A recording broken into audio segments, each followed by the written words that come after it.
नमस्कार दोस्तों, स्वागत है आप सभी का चौहान कॉमर्स क्लासेस में।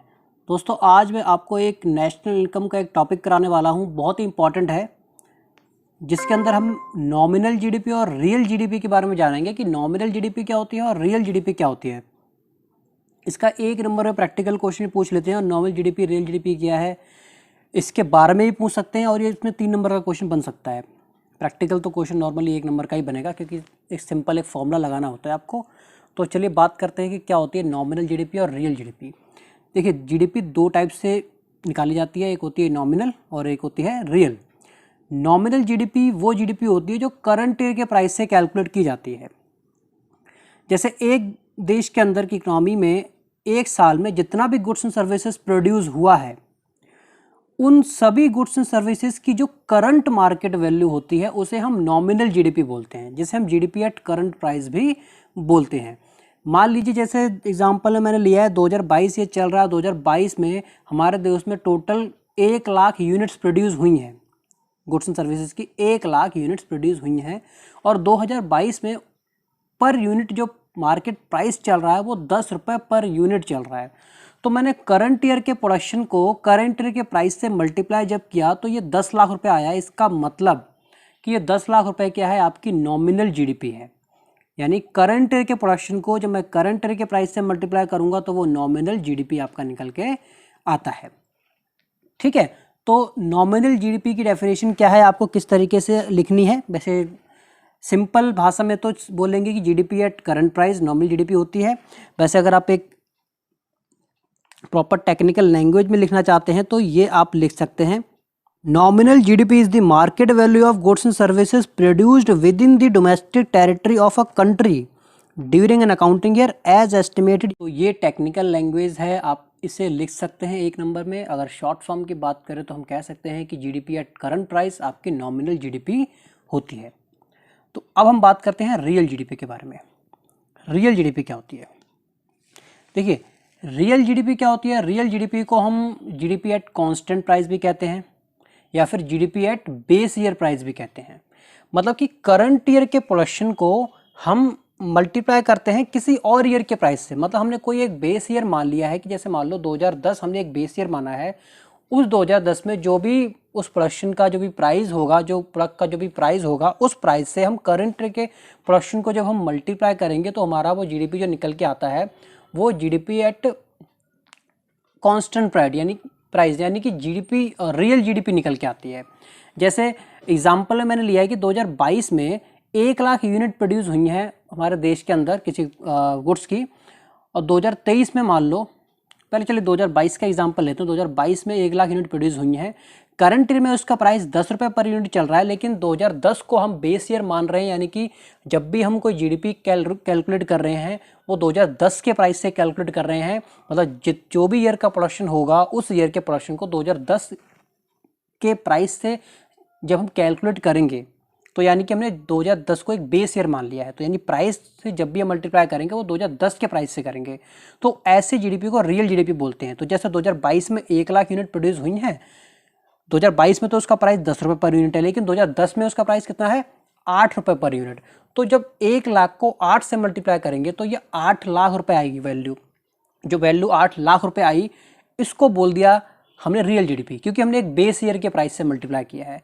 वहीं अगर हम इसको 1 लाख को हम करंट ईयर के प्राइस यानी 10 रुपये पर यूनिट से मल्टीप्लाई करते, जो कि 10 लाख रुपए होता, तो ये हमारी बन जाती नॉमिनल जीडीपी, क्योंकि हमने एक बेस ईयर के प्राइस से मल्टीप्लाई किया है। इस वजह से इस वैल्यू को हम रियल जीडीपी बोलेंगे। ऐसे मान लीजिए 2023 में 2 लाख यूनिट का प्रोडक्शन हमने किया है देश के अंदर और 2010 का प्राइस चल रहा है। 2010 में जो प्राइस था वो 8 रुपये पर यूनिट था, तो 2 लाख इंटू 8, तो जो 16 लाख रुपए की वैल्यू निकल के आई, ये रियल जीडीपी। इसमें फ़र्क क्या है, रियल जीडीपी में करंट ईयर के प्रोडक्शन को हम एक बेस ईयर के प्राइस से मल्टीप्लाई करते हैं। वो बेस ईयर कोई भी हो सकता है, जैसे मैंने एग्जांपल में 2010 लिया।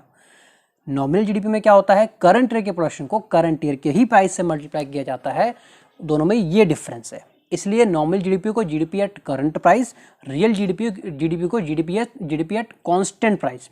कांस्टेंट का मतलब कि जब भी हम जीडीपी निकालेंगे, रियल जीडीपी हम जब भी निकालेंगे 2010 के प्राइस से ही मल्टीप्लाई करके निकालेंगे, तो इसको बोल दिया कांस्टेंट प्राइस।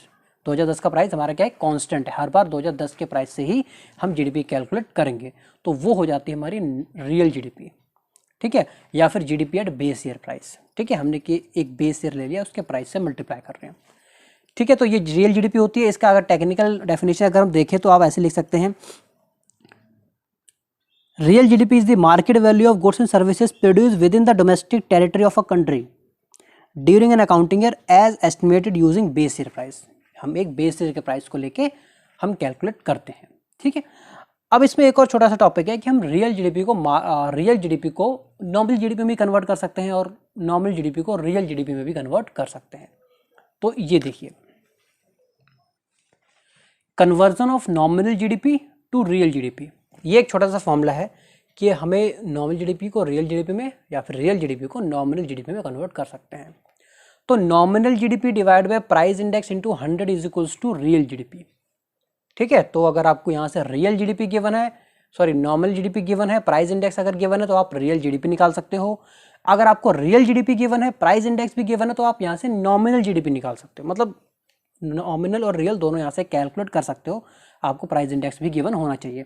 प्राइस इंडेक्स क्या होता है? प्राइस इंडेक्स हर साल का एक इंडेक्स होता है, हर साल में कुछ प्राइजेस गिवन होते हैं कि इस गुड्स का, इस प्रोडक्ट का इस साल इतना प्राइस था, इस साल इतना प्राइस था, 2010 में इतना था, 2011 में इतना, 2012 में इतना, मतलब हर साल के प्राइजेस गिवन होते हैं, उसे बोलते हैं प्राइस इंडेक्स, ठीक है।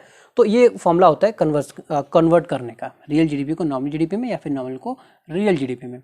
इस पे हम एक क्वेश्चन देख लेते हैं जिससे कि आपको और क्लियर हो जाएगा।